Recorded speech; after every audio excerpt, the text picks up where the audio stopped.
बात एक बड़ी खबर की। मदनी की तरफ से एक विवादित बयान दिया गया है। मौलाना मदनी ने कहा जहां विरोध है वहां जिहाद की भी बात कही, जहां उत्पीड़न है वहां जिहाद है। ये मौलाना महमूद मदनी ने सुप्रीम कोर्ट पर सवाल भी उठाए और कहा कि 30% लोग मुसलमानों के खिलाफ सरकार के दबाव में अदालतें काम कर रही हैं। तो सुप्रीम कोर्ट पर भी सवाल उठाए, वंदे मातरम पर भी बोले और जिहाद पर भी बोले।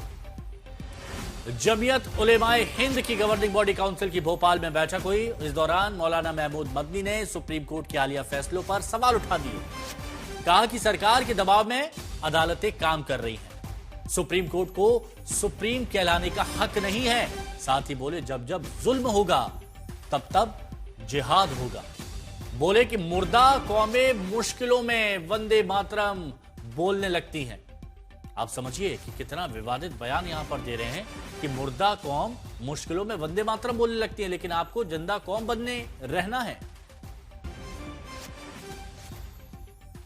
कि गुज़िश्ता कुछ अरसे से बिलखुसूस बाबरी मस्जिद, तलाक सलासा जैसे बहुत से मसलों पर फैसले के बाद यह तासुर आम हो रहा है कि अदालतें हुकूमतों के दबाव में काम कर रही हैं। अक़लियतों के आईनी हुकूक और दस्तूर के बाद बुनियादी उसूलों की तशरीह की ऐसी मिसालें सामने आई हैं जिन्होंने अदालतों के किरदार पर सवालिया निशान लगा दिया है। मौजूदा वक्त में इबादत गाह एक्ट को नजरअंदाज करते हुए ज्ञानवापी और मथुरा के मुकदमात को काबिल समाअत करार देने का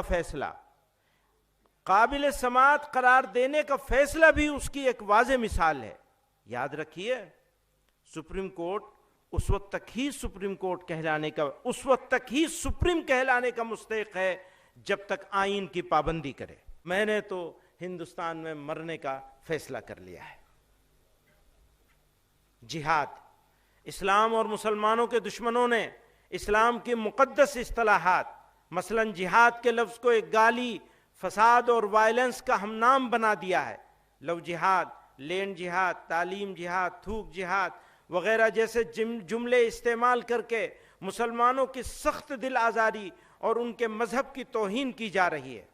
अफसोस का मकाम है कि हुकूमत और मीडिया में बैठे जिम्मेदार अफराद भी इस तरह के अल्फाज इस्तेमाल करने में कोई शर्म महसूस नहीं करते और न एक कम्युनिटी की दिल आज़ारी की परवाह करते हैं। परवाह क्या करेंगे? ये तो उस कम्युनिटी की दुश्मनी में करते हैं। यह तो पुराने दौर से चला आ रहा है कि कहीं भी दहशतगर्दाना अमल पेश आ जाए तो उसको जिहाद का नाम देकर इस्लाम और मुसलमानों पर ताने, तोहमतें और नाहक इल्ज़ाम आयद किए जाते हैं। यह वाज़ेह होना चाहिए कि इस्लाम में जिहाद एक मुक़द्दस दीनी फरीज़ा है। जिहाद कुरान में कई मानों के लिए इस्तेमाल हुआ है, लेकिन जिस माने के लिए भी इस्तेमाल हुआ है फ़र्द से लेकर समाज और इंसानियत की भलाई, उनकी सरबुलंदी और उनकी इज़्ज़त व वक़ार के क़याम के लिए हुआ है। जहाँ जंग व क़िताल के माने में इस्तेमाल हुआ है वो भी जुल्म फसाद के ख़ात्मे और इंसानियत की बका के लिए है। इसलिए जब जब जुल्म होगा तब तब जिहाद होगा। मैं इसको दोबारा कहता हूं, जब जब जुल्म होगा तब तब जिहाद होगा। दुरुस्त है कि हमारे सामने मुश्किलात और परेशानियां हैं और बसा औकात मुश्किलात की बेशुमार फौजों को देखकर हम अपने मुस्तकबिल से मायूस होते हैं। लेकिन आप सिर्फ अपने ऊपर नहीं बल्कि पूरे आलम इंसानियत पर नजर डालिए। क्या दुनिया में आज कोई जिंदा कौम ऐसी भी है जो मुश्किलात में महसूर न हो? इसलिए मैं कहता हूं कि मुश्किलात जिंदगी की अलामत हैं। मुर्दा कौमें मुश्किलात में मुब्तला नहीं होती, वो तो सरेंडर कर देती हैं। वो कहेंगे वंदे मातरम पढ़ो तो पढ़ना शुरू कर देंगे। तो ये पहचान होगी मुर्दा कौम होने की। और अगर जिंदा कौम है तो फिर हौसला बुलंद करना पड़ेगा, हालात का मुकाबला करना पड़ेगा। मिलन शर्मा हमारी सहयोगी हमारे साथ में जुड़ी हुई हैं। मिलन, मौलाना मदनी की गाड़ी जब एक बार विवादित ट्रैक पर निकली तो फिर रुकने का नाम नहीं लिया, सुप्रीम कोर्ट पर सवाल उठा दिए, मुर्दा कौम तक आ गए, वंदे मातरम पर भी बोल दिए।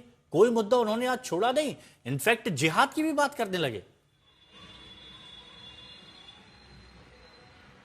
बिल्कुल, ये जो तकरीर मौलाना मदनी दे रहे हैं इस वक्त, महमूद मदनी, ये भोपाल में दे रहे हैं और इनकी तकरीरों में साफ साफ विवादित बयान सामने दिखाई दे रहे हैं। सबसे पहले वो जिहाद की बात करते हैं, कहते हैं कि कुरान में जिस तरीके के जिहाद का जिक्र है वो जिक्र अब नहीं हो रहा है और मौजूदा हालात में जिहाद को थूक जिहाद, लव जिहाद और वगैरह वगैरह करके बोला जाता है, जबकि जिहाद तब होता है जब जुल्म होता है और वो उनका कहना है कि जब जुल्म होगा तब जिहाद जरूर होगा। और बहुत ही विवादित ये वंदे मातरम को लेकर उन्होंने बयान दिया है कि मुर्दा कौमें जो हैं वो सरेंडर कर देती हैं मौजूदा हालात के सामने। अगर आप एक जिंदा कौम हैं तो आप वंदे मातरम नहीं बोलेंगे, नहीं पढ़ेंगे, हालात से आप सामना करेंगे हालात का और हालात से लड़ेंगे। तो उनका साफ साफ बयान यही है तमाम जो मुस्लिम समुदाय है भारत में कि वंदे मातरम पढ़ने को बोलेंगे तो नहीं पढ़ना है, क्योंकि एक तरीके से वो झुकने की तरीके से हो जाएगा और हमें झुकना नहीं है।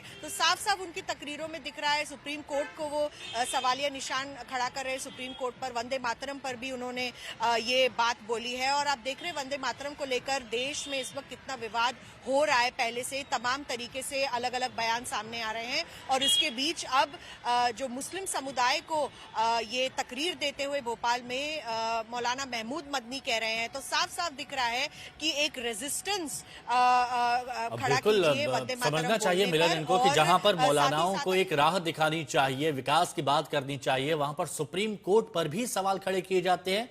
न कानून पर भरोसा, न कोर्ट पर भरोसा। शुक्रिया आपका हमारे साथ जुड़ने के लिए।